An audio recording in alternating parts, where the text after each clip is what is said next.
আজি বিশ্বনাথ জিলাত অসম চৰকাৰে যি অমানৱীয় উচ্ছেদ অভিযান চলাই আছে এয়া কোনোপধ্যে গ্ৰহণযোগ্য কথা হ'ব নোৱাৰে। এয়া সম্পূৰ্ণ অমানৱীয়, এয়া সম্পূৰ্ণ স্বেচ্ছাচাৰী আৰু হিটলাৰী শাসনৰ এটা নমুনা।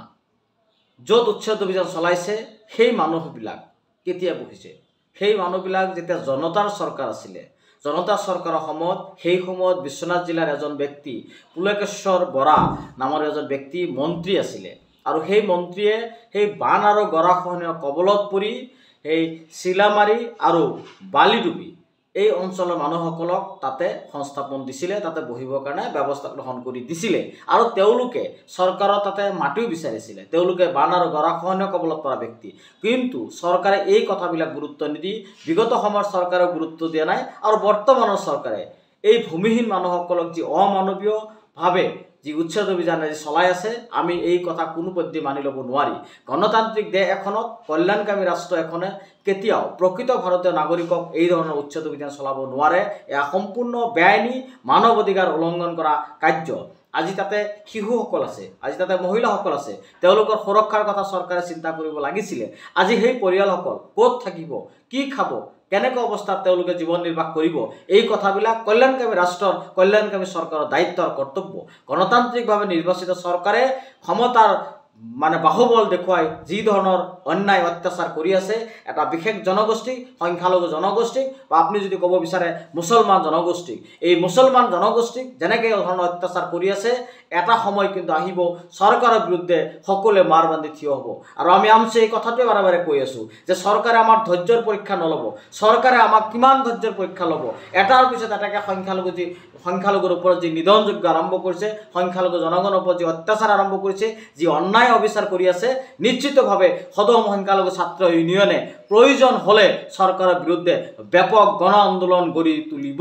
আজি চৰকাৰক আমি আহ্বান জনাইছোঁ যে আপোনালোকে ভূমিহীন মানুহক ভূমি প্ৰদান কৰক, ক্ষতিগ্ৰস্ত মানুহক ক্ষতিপূৰণ দিয়ক, তেওঁলোকক উচ্ছেদ কৰাৰ আগতে তেওঁলোকক পুনঃসংস্থাপনৰ ব্যৱস্থা কৰক। চৰকাৰে এই কথাবিলাক গুৰুত্ব দিয়া নাই, চৰকাৰে গণতান্ত্ৰিক আন্দোলনৰ কথাবিলাক গুৰুত্ব দিয়া নাই, চৰকাৰে গণতান্ত্ৰিক ভাষা তেওঁলোকে বুজিবলৈ চেষ্টা কৰা নাই।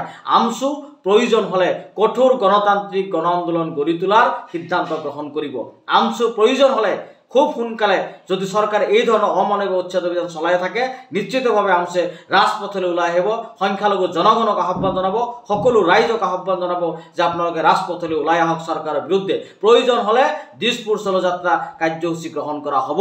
গতিকে এয়া অসম চৰকাৰৰ মাননীয় মুখ্যমন্ত্ৰী ডক্টৰ হিমন্ত বিশ্ব শৰ্মালৈ আমছুৰ হুঁচৰি। ডক্টৰ হিমন্ত বিশ্ব শৰ্মা যিমান ধৈৰ্যৰ পৰীক্ষা ল'ব বিচাৰিছে, আমি ধৈৰ্যৰ পৰীক্ষা দি আছোঁ, কিন্তু এটা সময় আহিব এই ধৈৰ্যৰ বান্ধ যেতিয়া ছিঙি যাব, তেতিয়া কিন্তু হিমন্ত বিশ্ব শৰ্মাৰ চৰকাৰ হৈ নাথাকে, শাসন ব্যৱস্থা তেতিয়া পৰিচালনা কৰা তেওঁ তেতিয়া যি আইন শৃংখলাজনিত কথা, এই কথাবিলাকৰ কিন্তু প্ৰশ্ন আহিব আৰু পৰিস্থিতি ভয়াৱহ হ'লে, পৰিস্থিতি বেয়াৰ ফালে গতি কৰিলে তাৰ কাৰণে জগৰীয়া অসমৰ মাননীয় মুখ্যমন্ত্ৰী ডক্টৰ হিমন্ত বিশ্ব শৰ্মা হ'ব।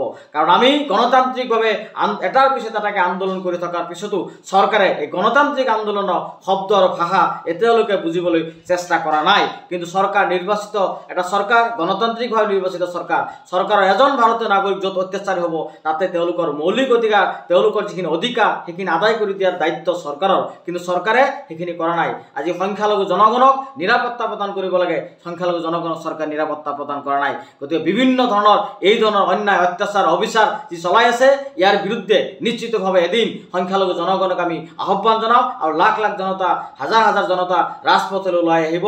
নিশ্চিতভাৱে চৰকাৰ এই ধৰণৰ যদি চিন্তা, আমাৰ এই ধৰণৰ কাৰ্যসূচী ল'বলৈ যাতে চৰকাৰে বাধ্য নকৰা, তাৰ কাৰণে আমি চৰকাৰক আহ্বান জনাইছোঁ। চৰকাৰক এতিয়াও আমি আহ্বান জনাইছোঁ, আপোনালোকে এই অমানৱীয় উচ্ছেদ অভিযান বন্ধ কৰক, ভূমিহীনক ভূমি প্ৰদান কৰক। যি মানুহক ইতিমধ্যে আপুনি উচ্ছেদ কৰিছে, বিশেষকৈ হাছিলা বিলৰ পৰা আৰম্ভ কৰি, বিলাচীৰ পৰা আৰম্ভ কৰি পাইকানলৈকে, উৰিয়াম ঘাটলৈকে বিভিন্ন জেগাত যি আপোনালোকে উচ্ছেদ অভিযান চলাইছে, নলবাৰীতো আপোনালোকে উচ্ছেদ চলাইছে, আজি বিশ্বনাথত উচ্ছেদ চলাই আছে। এই ধৰণৰ উচ্ছেদ অভিযান আপোনালোকে বন্ধ কৰক, যিসকলক উচ্ছেদ কৰিছে তেওঁলোকক পুনঃসংস্থাপনৰ ব্যৱস্থা কৰক। চৰকাৰলৈ আমাৰ দাবী আৰু আহ্বান, নহ'লে আমছে চৰকাৰৰ বিৰুদ্ধে তীব্ৰ গণতান্ত্ৰিক আন্দোলন গঢ়ি তুলিব।